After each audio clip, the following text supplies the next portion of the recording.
Good morning to all.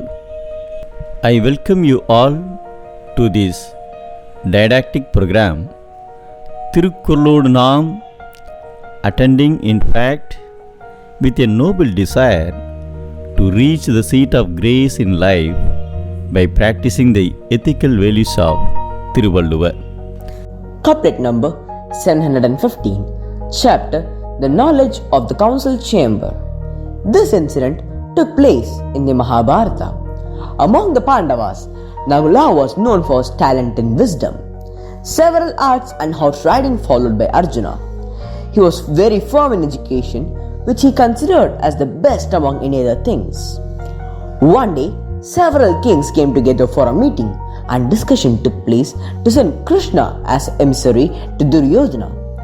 When everyone was suggesting something or the other, Nagula, despite knowing everything, kept himself silent because he considered the assembly being filled with persons who were elders to him. Noticing this, Krishna asked Nagula about his opinion about the matter discussed here. Nagula looked at the face of his elder brother Dharma, and he permitted him through signs that he could spell out what he thought correct without any hesitation. Nagula said that even if Krishna was sent as emissary, Duryodhana would not give anything. It was better to die rather than get the benefits and live as dead. Hence, it was better to take up a real battle with him. The good characteristics of a person is to remain silent at the assembly where elders are more in numbers. Our saint Tamil poet Thiruvalluvvar explains about this in his Thirukkural as follows.